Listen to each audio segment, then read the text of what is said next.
મારું નામ મહેશ કુમાર રામજીભાઈ મકવાણા, લીંબડી ગામ.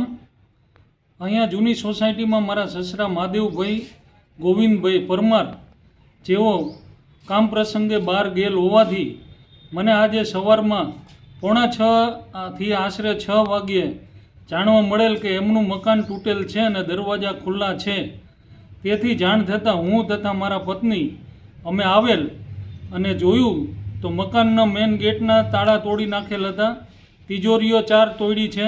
5મી તિજોરી એક પાછળની રૂમમાં તોડી છે અને એમાંથી કિંમતી સામાન જેવી કે ચાંદી 500 ગ્રામ જેવી, 100 ગ્રામ જેવી બીજું ચાંદી, એમાં છડા, ઝાંઝરી, લક્કી અને પગમાં પહેરવાની વીંટીઓ તથા અમુક વિદેશી કિંમતી ઘડિયાળ તથા ઇમિટેશનની વસ્તુઓ, મોંઘા કપડાં જેવા કે જાકીટ, પછી સાડીઓ, પાનેતર જેવી વસ્તુ અમે જોયેલ તો બધી રૂમમાં વેરવિખેર પડેલ હતું અને આ બધી વસ્તુઓ ગુમ હતી. અમે તપાસ કરતાં 100 નંબર બોલાવીને 112 નંબર બોલાવીને જાણ કરી પોલીસની હાજરીમાં આ બધી વસ્તુ ચેક કરેલ અને મેં મારા તરફથી અરજી આપેલ છે લીંબડી પોલીસ સ્ટેશનમાં.